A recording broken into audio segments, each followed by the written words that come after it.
A recent survey found that 42% of Canadians can read and understand an in-depth newspaper story about a scientific discovery.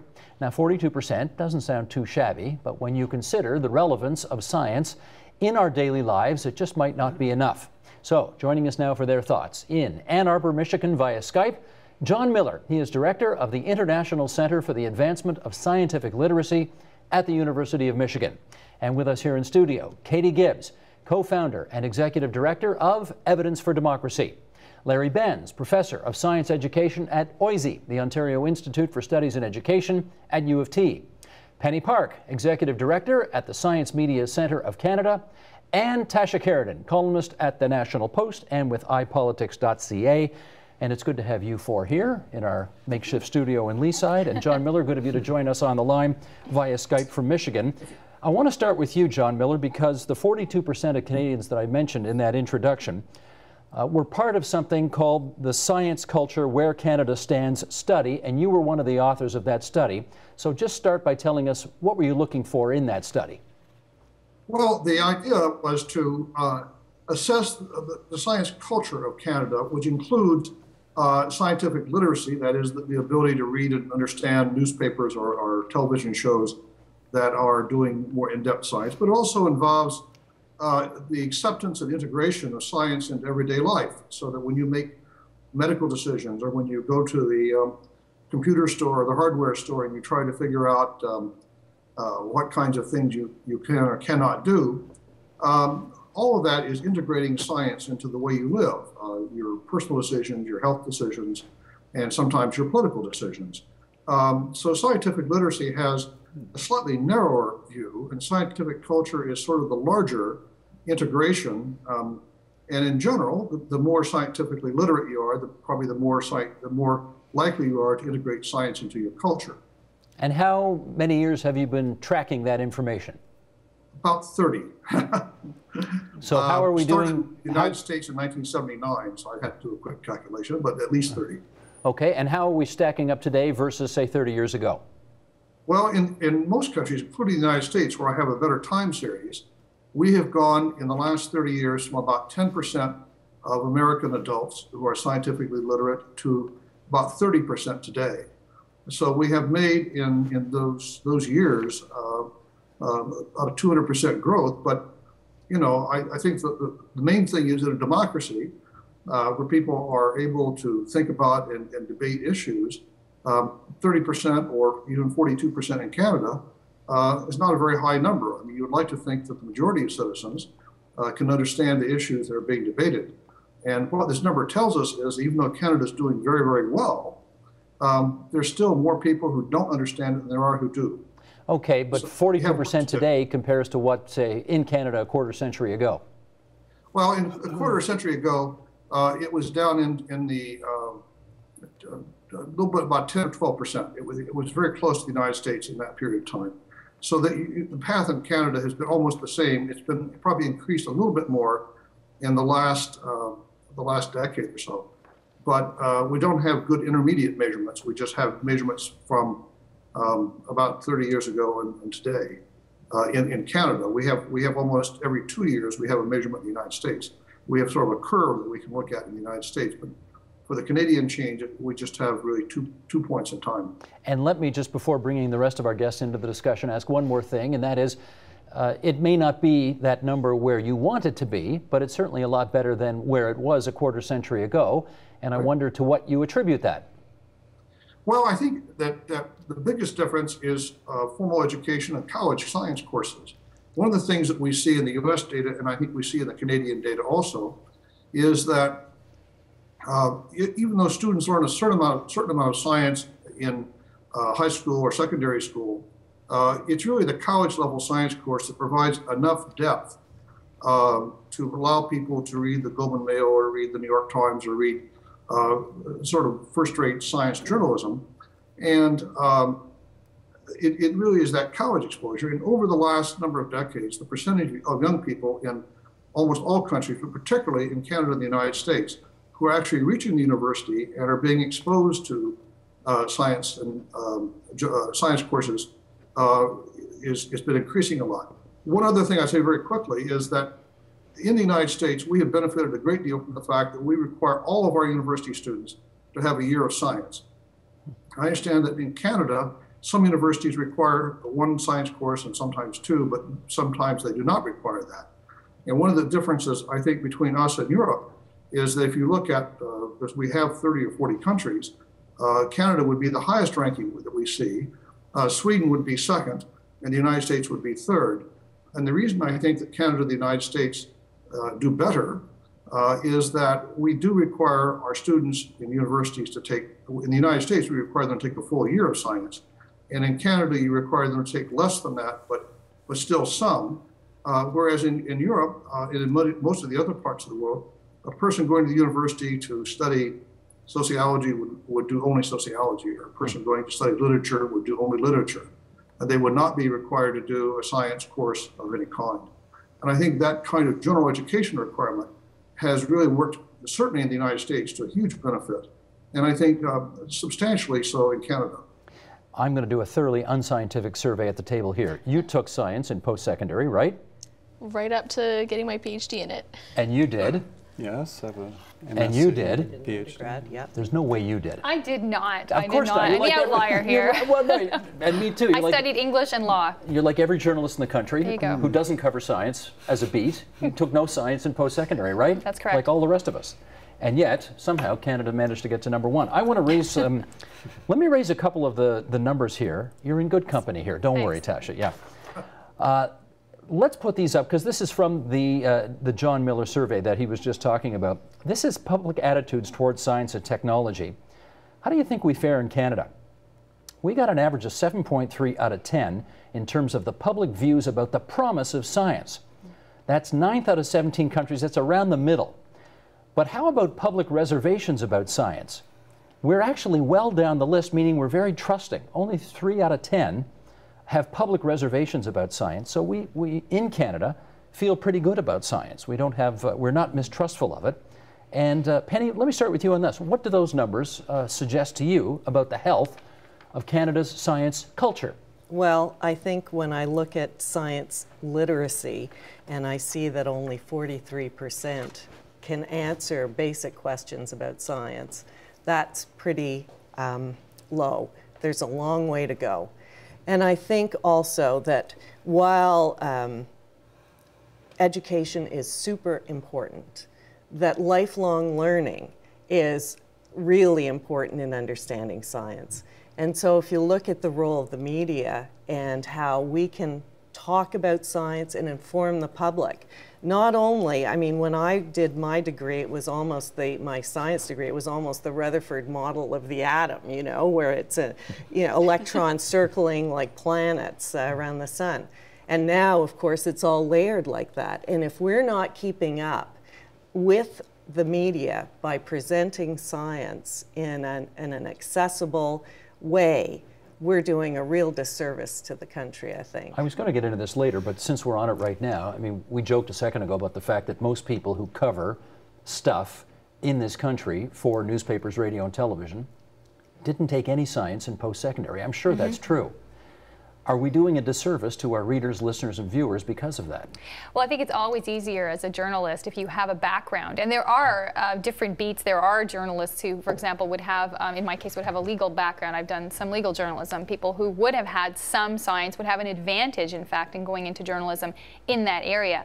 But I think one of the difficulties as a journalist is when you are interviewing a subject, talking to a subject who is a scientist. Scientists are notoriously difficult to interview because not only is there that gap, as you describe, of knowledge, but sometimes they explain things in a way that even someone with some scientific knowledge might not understand. So they think there's an importance in terms of science also and its public relations, and the importance of scientists having media training and having the kind of abilities to translate their information in a way that public can understand. How much of that 42% number, Larry, is based in what Tasha just said, namely, you people don't speak English when you talk to reporters who write stories?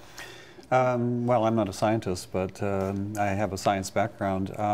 You know, I don't know if I'm answering this question correctly, but I think that the problem is that as far as I'm concerned, I'm an educator. The school system is not designed to actually educate most students. The public school system? Public school is system not is not designed to educate students. Most students in science. It's designed to select out the ones who will become scientists and engineers, I believe. As opposed to giving a general grounding to everybody. Yeah, I mean the priority, most teachers, the system, if I could elaborate, but I think it's oriented towards those who would become students in universities and maybe colleges to some extent, but mostly universities. Most teachers are university educated. That's their orientation. That's the way they imagine their students achieving success, is going on to university. I hate to generalize. I mean, not all teachers are like this, but I could go on in length of this. But really, the system is intending. I call it a sort of an unnatural selection process of selecting out like a training camp for future scientists and engineers, and the rest, in a sense. To add to that, I hate to elaborate, but I think the rest are set up as consumers. Well, let me try this. Let me follow up on that with Katie then, and don't take this the wrong way, but you look like you're the most recent high school graduate of the group here today, or were most recently in high school, if I can put it that way. Yes, probably. Did it feel to you as if the education system that you came out of was designed to basically separate students into those who've got a shot at potentially taking post-secondary education science classes, and the rest we're not really going to worry about, which I think is what Larry's saying. Yeah, I did my high school in Nova Scotia, where I don't think it's quite as bad there, but I've certainly heard from a lot of people I know in Ontario that students are streamed off very early on into sort of, you have the potential to do science and math, so you're going in this stream, and you don't, so you're not. Which I think is problematic. One of the stats from the report that is really interesting is we actually have quite low numbers of people who are doing their bachelor in science and math. So, maybe that's one of the reasons why. But that also means that we have less people in all these other professions who have a science background, because only about 20% or so of the population is getting degrees, undergrad degrees in science. You think it has more to do with streaming, or more to do with the way science is taught in the elementary and high schools? Yeah, it's a good question. I definitely think both in the way we teach science and also in how we measure science literacy, I think we really have to be really clear about what we're talking about. I feel like often the focus is on sort of the product of science, so memorizing facts and outcomes of science, rather than a focus on the process of science. How did we get to those facts? The critical thinking, the scientific method. I think those are more useful. It's more important that we have a public that knows how to think critically and weigh evidence, rather than a public that can regurgitate basic science facts. And I also think if we started teaching it with more of an emphasis on the how to think like a scientist, I think that's also more interesting, and people would have a better time with it. Streaming or the way it's taught? Well, both. I agree with Both what together. she's saying. Yeah, and could I elaborate on Please. it or add to the points? Yeah, I mean, I think that rather than treating science education as a place to isolate, identify, and educate those few who will become scientists and engineers who essentially will produce the knowledge for the knowledge economy. We need to train those people, certainly, but we need to educate the masses to understand so-called the nature of science, so as you say, the processes of science. But a major aspect of this really is how science is linked into societies and environments and politics and economics and sociology and all kinds of outside factors. One little myth that actually is inherent in this discussion is that science is not actually separate from technology. And engineering. So science and engineering actually work together in many, many cases, and often it's hard to distinguish between the two. So, and many of the problems that we have in the world, like climate change and problems with our food and so on, they're all related they're much related to the technologies which again are related to science and technology. Sure.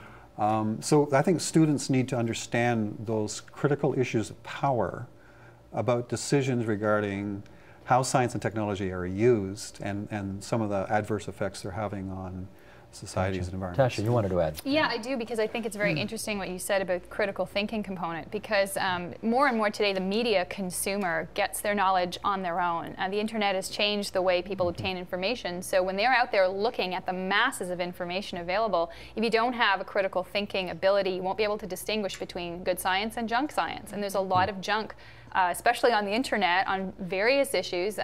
Probably the biggest issue of recent note is vaccines and the information around vaccines in children. And there was a lot of misinformation that people accepted as fact because they liked the spokesperson for it. I get all my information about vaccines from Jenny McCarthy. I was going to say, and this is the problem, is that to counter that, if people have more critical thinking skills, if that was encouraged, they might look beyond the face of the issue to the actual science behind it. I should ask Jon that. How aware do you think people are of the actual process of scientific research and discovery? Well, let me just make a quick comment on this discussion, the stream you just had. Sure. I think on the impact of the streaming is certainly a part of it, because when you're training professional scientists, you have, it's a mathematics-driven operation. You have to very early take some people through the calculus gate and others not. But in terms of the kind of way that in the U.S. system, the way that universities have been addressing this, I think has improved enormously in the last 15 or 20 years in the United States. For example, the University of California at Berkeley, which is a very good public university, for many years had a course called Physics for Poets, and that was the physics course for people who are not going to be majors. They've now reformulated that, and now they call it Physics for Future Presidents. Because, as I often have to tell my colleagues in the hard sciences, that those general education courses, which sometimes faculty don't enjoy teaching so much, is the last time you get to talk to your senator or congressman before they get elected. Because they're not, the scientists rarely get elected, but people who are majoring in business or the arts or other things may eventually be elected to public office. And the last course in the United States that they would have would be a college level science course that is a part of the general education requirement. So if you change your thinking from something sort of frivolous like rocks for jocks or physics for poets and think about it as physics for future presidents, I think it really provides a framework. And I would say that a substantial proportion of American universities are now making that change and putting a lot of emphasis on science as what a citizen needs to know to think about public policy.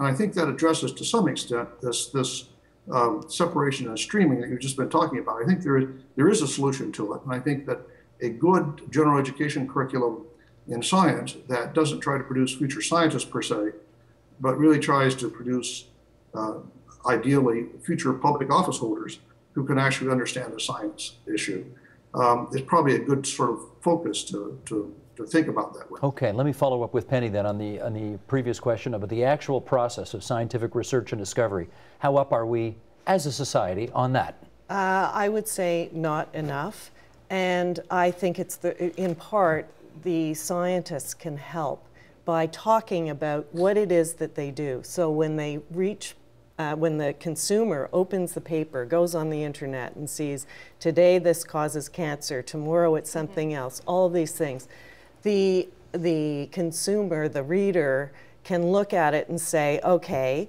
what's in the study, who did it, who published it, is it just one, or is there a body of evidence that supports that? You know, oh, guess what? This isn't what we thought. It's, you know, it's not dangerous or whatever. Well, you know what? Science doesn't go down a line like this. And so by understanding as a public that this is the way science is done and this is how it proceeds, it's, you know, sometimes 2 steps forward, 1 step back, they'll be more able to go with the changes that, you know, how things change. And so I would say that there's a real responsibility for scientists to think about that when they're engaging with the public, with policymakers, and with journalists. Katie. I think that's a really good point that you brought up, that when people see science as sort of a finite set of facts, then when they perceive science as changing its mind, they sort of just throw up their hands and say, okay, well, clearly you guys don't know what you're doing, so I'm just going to listen to Jenny McCarthy, for example.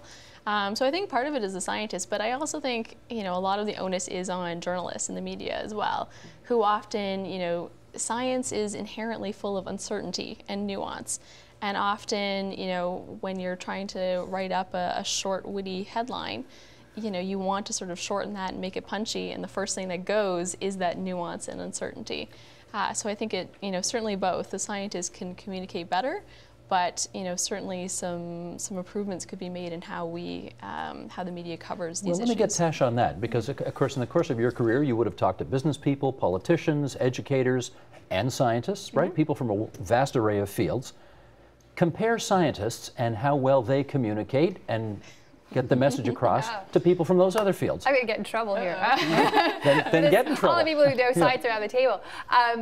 It's stereotypical to say, but I think that people who go into science as a profession, who end up on the front lines and then would be the person to interview, authors of the study, for example, tend to be, and it's a quality you need to be very usually meticulous, not necessarily the most outgoing person in the room, because you will probably spend most of your time away from the public eye, and you have to be very focused. And unfortunately, the kind of soundbite culture that you're talking about is exactly anathema to the scientific personality, if you will. So to bridge that gap, like I said, you do need to have on both sides more, I think, knowledge and sensitivity on the part of the journalist, not to simply dumb down into a headline or a short blip on talk radio where something is sensational, so you use it as a talking point, but you miss the underlying point of the study. But also scientists, and this is something that in scientific education, when scientists are perfecting their knowledge, they also need to be aware and perhaps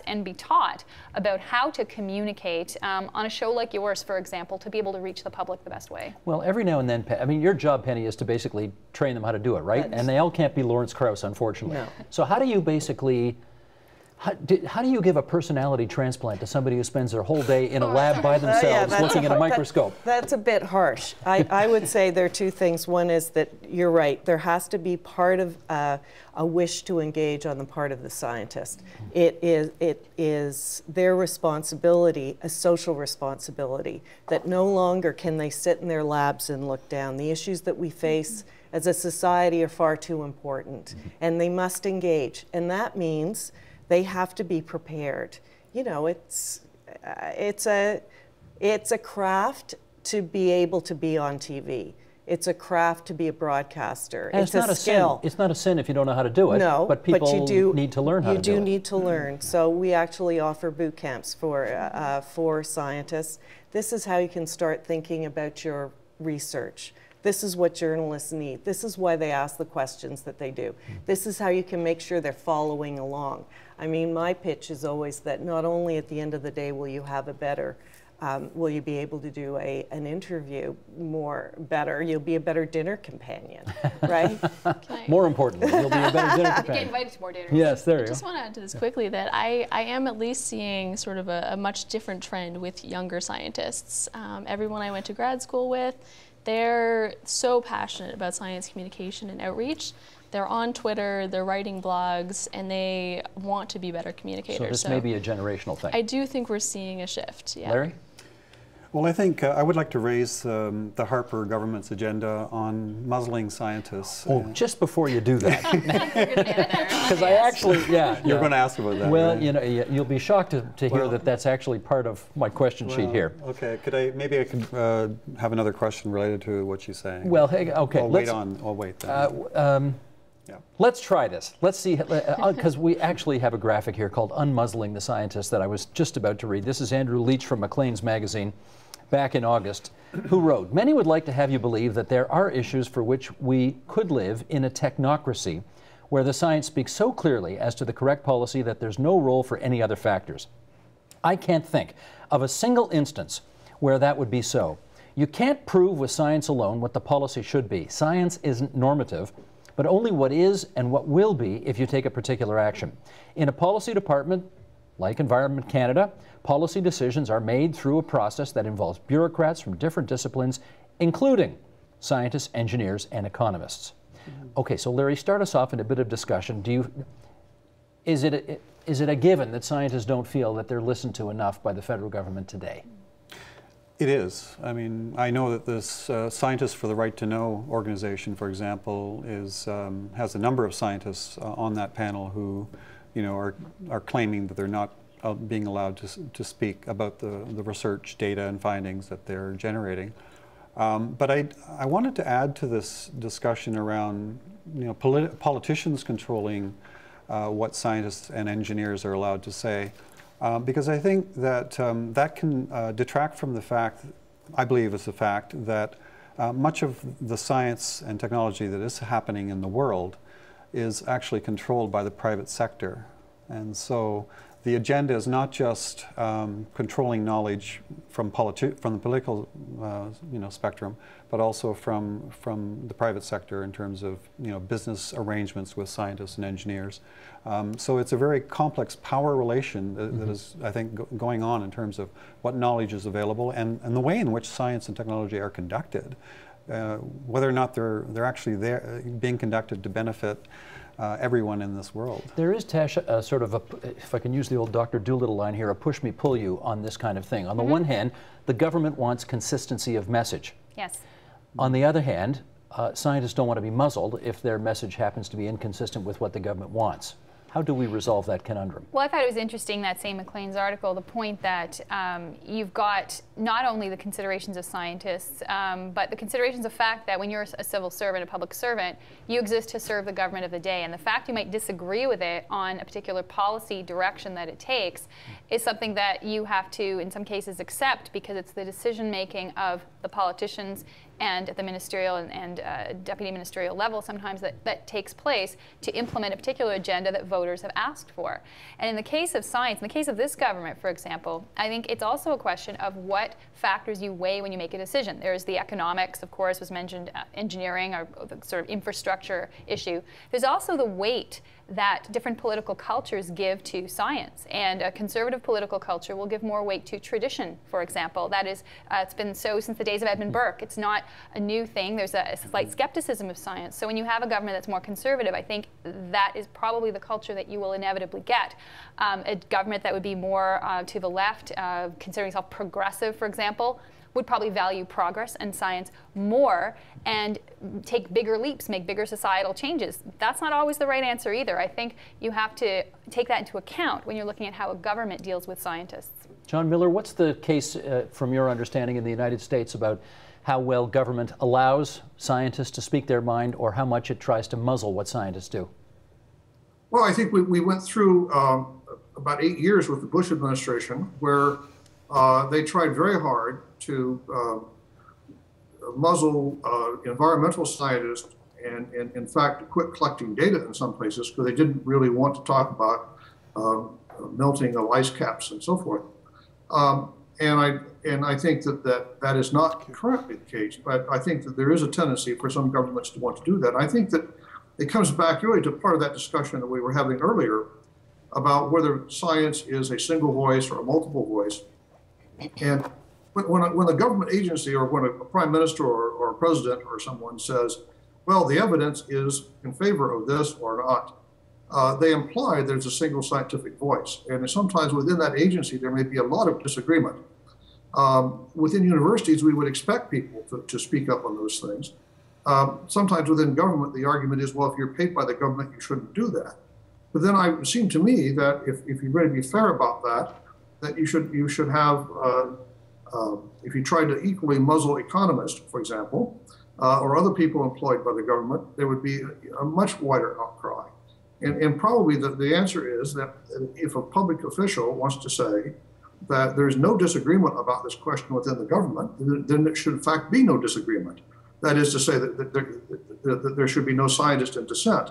But if there are scientists in dissent, then a leader should tell the truth and say, well, people in Environment Canada or in NASA or NOAA in the United States, there's some disagreement about this, but on balance, I think we ought to do this or the other, but not to convey that the government has a monopoly on the scientific work. Because if there is a discussion, and particularly if there are strong dissenting views one way or the other, I think that in a democracy, it's important for citizens to know that there is a discussion going on with it in the scientific community, and it's not simply a right-wrong answer. Katie Gibbs.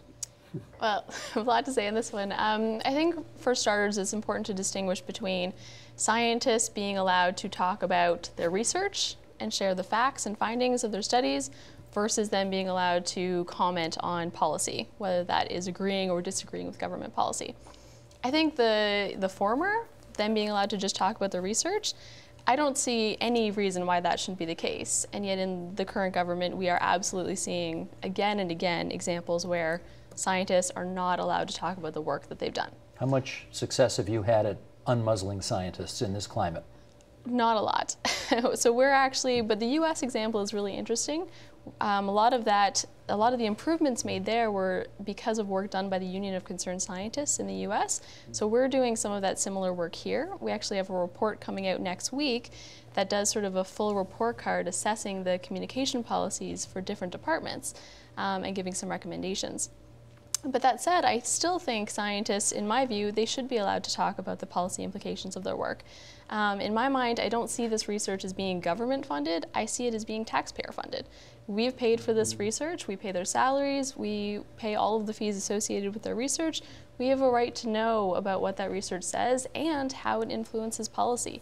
And no one, the scientists who did that research are the most informed about that work. They know the nuances, and I want to know what their informed opinion says about related policies. You want to push back on that at all? Well, I think that I take your point in terms of the taxpayer paying for it, and that is a valid point that this work has been done and there's a certain right to know. At the same time, I think that a government is elected with a certain mandate, and if that mandate is, for example, we haven't seen a very big pro-environmental policy from any party since the Liberals' green shift disaster, you could say, in 2006.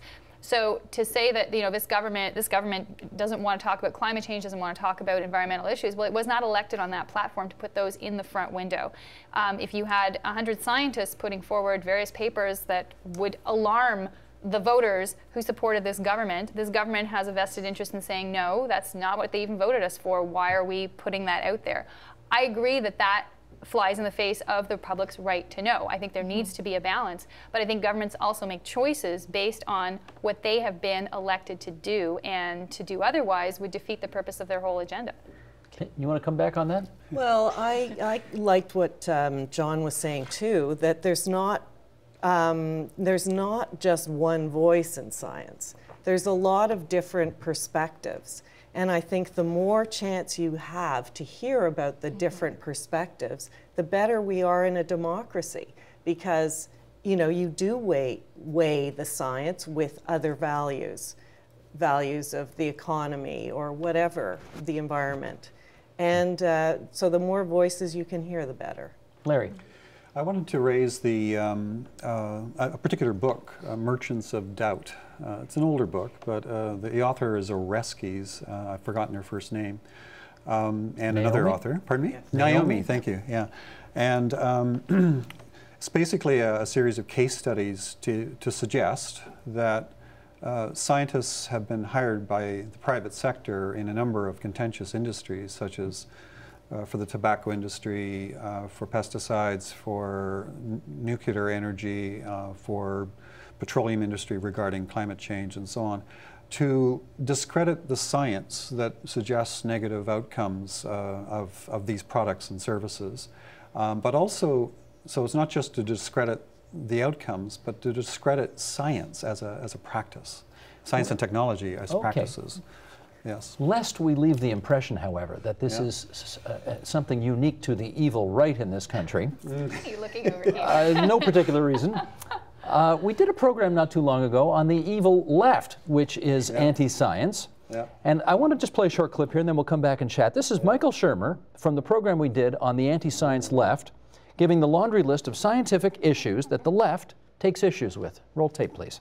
Anti-vaccination, anti-fluoridation, anti-nuclear, anti-coal, anti-natural gas, anti-hydroelectric, anti-wind, and anti-GMOs, or genetically modified organisms. Now again, not everybody on the left, just again, these extreme left progressives who seem to have more interest in a political agenda that has to do more with, you know, like returning the earth or returning humanity to a natural state of things, in which you really have to deny a certain amount of science, showing that these things are actually not as bad as what people on the extreme left think they are.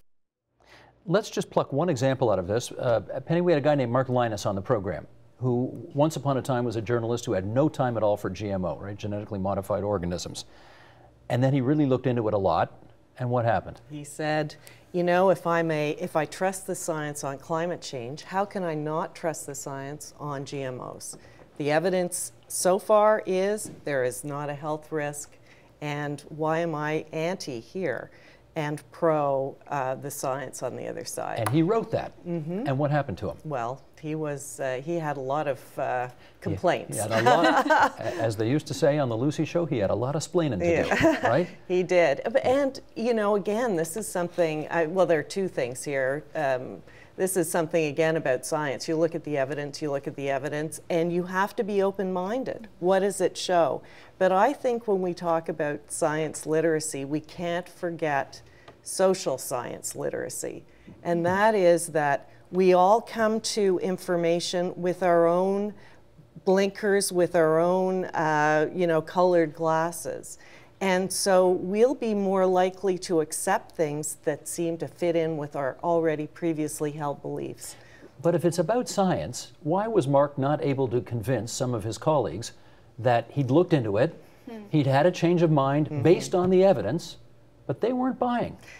Again, I think it's because science can become so politicized. It becomes part of your belief. You know, you associate with a tribe, you associate it with your worldview.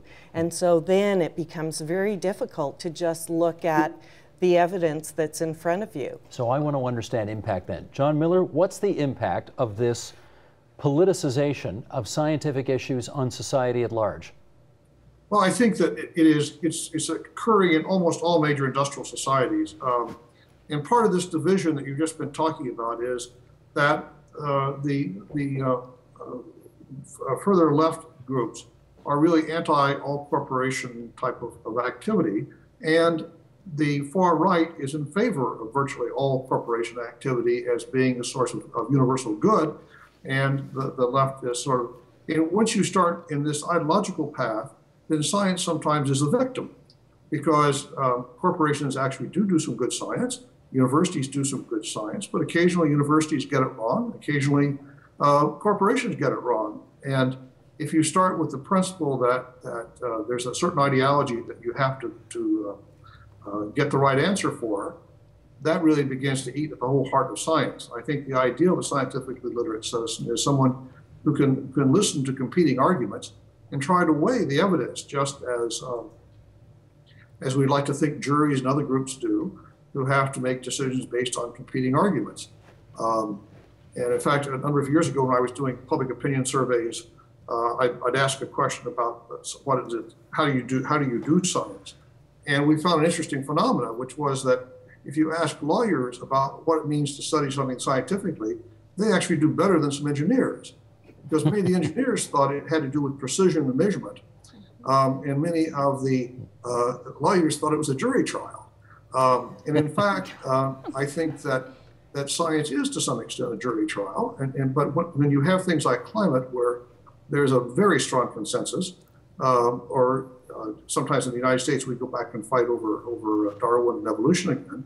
But when you have people who are committed to certain ideologies, they cease to be willing to balance scientific arguments or listen to scientific arguments. And I think the idea of having whether it's university courses or other places, museums, and public television and other institutions, that can get people to understand that there sometimes are debates and you have to listen to both sides of them and try to weigh them. Let me do a quick follow-up with you on that, Jon, and I'm going to take you back to, I think it was 2012. There's 10 men on the stage running for the Republican presidential nomination. And the question from one of the journalists is, what do you think about the theory of evolution?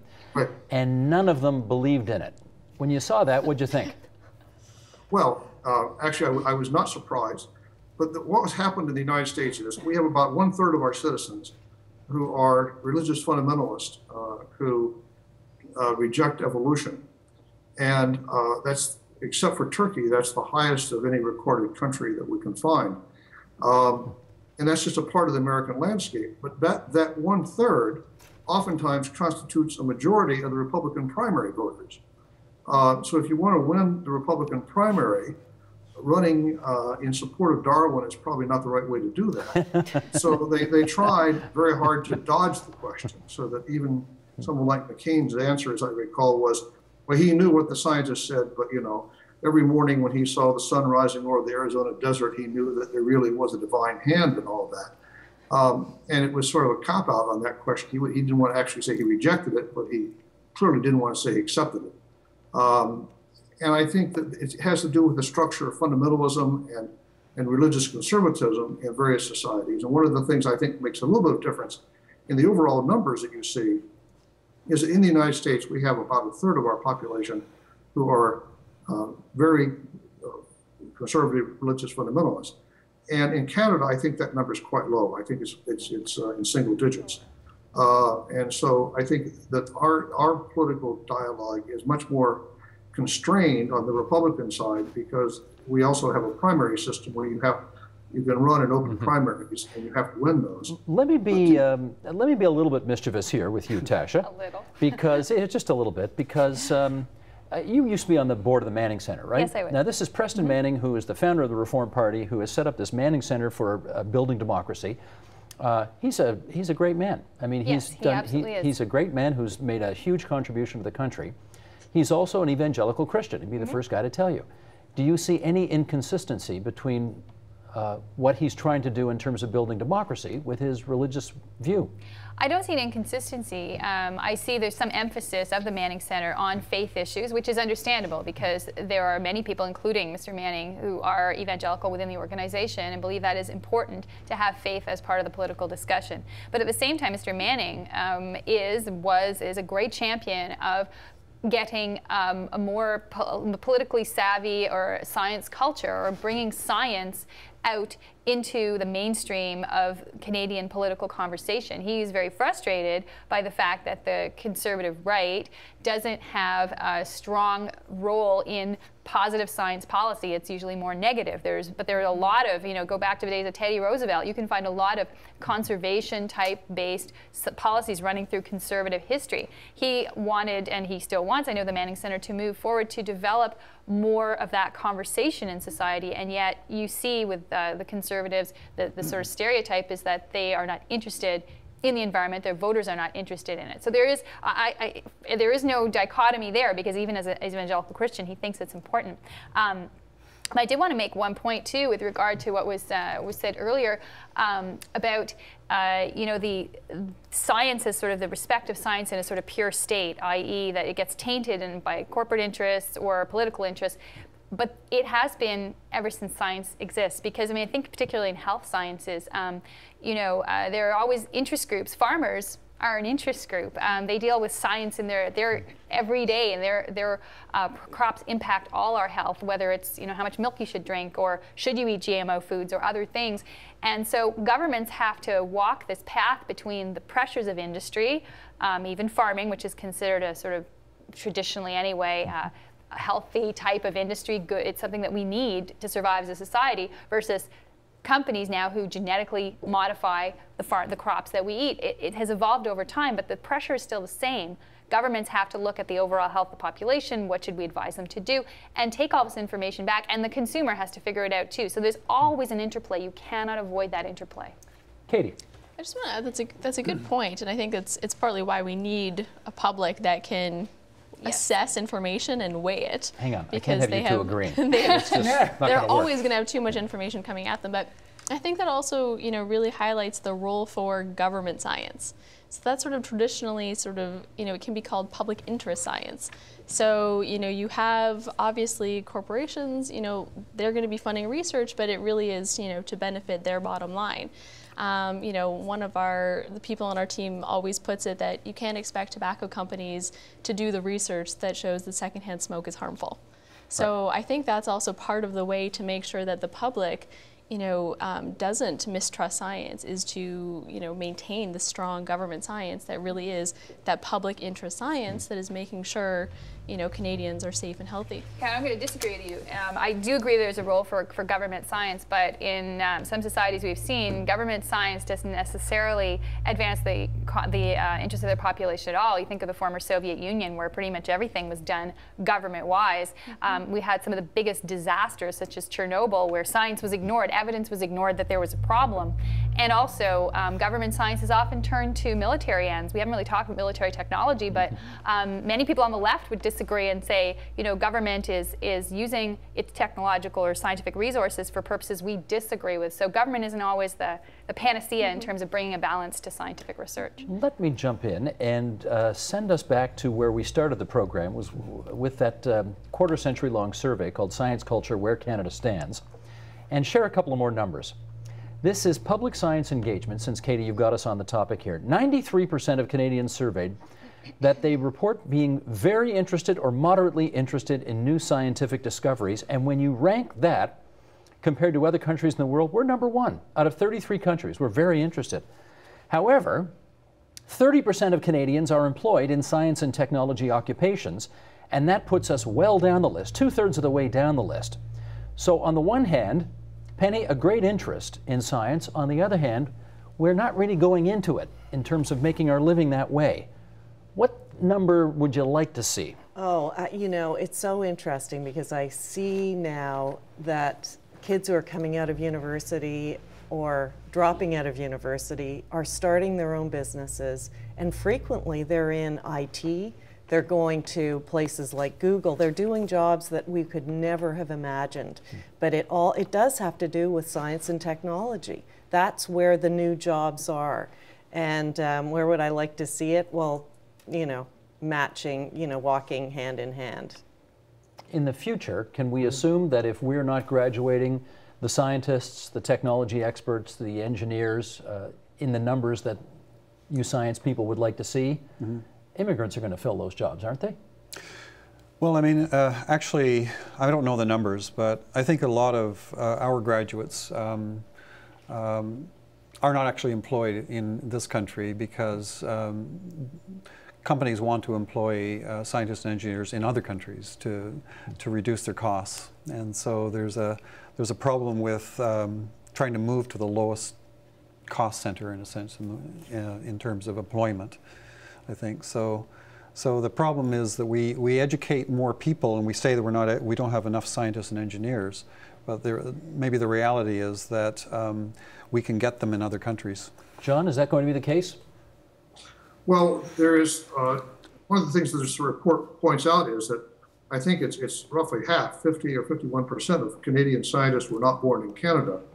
And I think that really reflects the fact that your country's had a really outstanding record of being a place for immigration and asylum. And scientists from other countries have immigrated to Canada in large numbers. Now, the United States, that number is about 20%, I think. And we do have some effort in the United States to do that, but we have a much larger number of people who get educated in our own universities.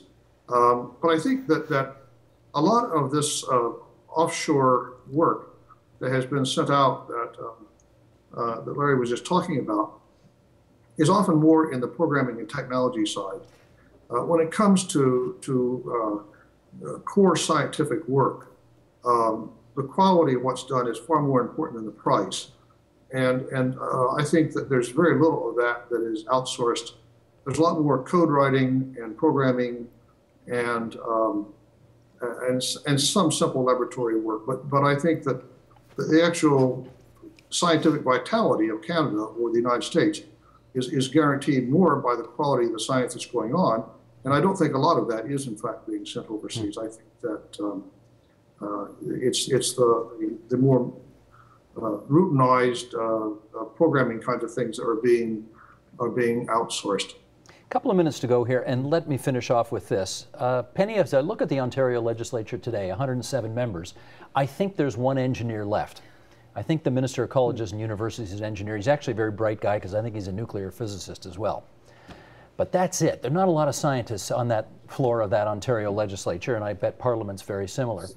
What does that portend for our politicians making good decisions with science as a foundation in the future? Well, one of the things that we did at the SMCC, one of the things we're asked to do, actually, we do backgrounders, kind of cheat sheets for journalists on science, complicated science issues.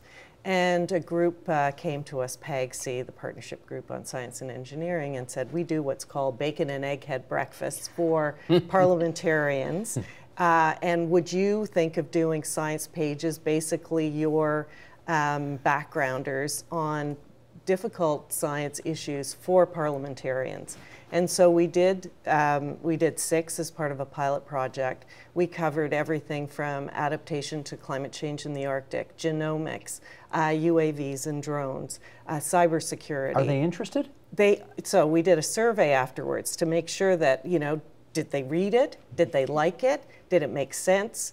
And they loved it. And they said, you know what, this gives me information so that when I'm approached by somebody in my constituency, I've got an idea of what's going on. Because what we tried to do was present the facts, the science, and this is the state of science as we know it now, not with any particular bent, right? The state of science on this program never changes. There's always 60 minutes in an hour. And therefore, I got to save a few of those minutes for the guy who's coming next. Thanks, everybody, for a really great discussion tonight. Jon Miller, good of you to join us on the line from Michigan, too. We really appreciate it. Thank you very much. Support Ontario's public television. Donate at tvo.org.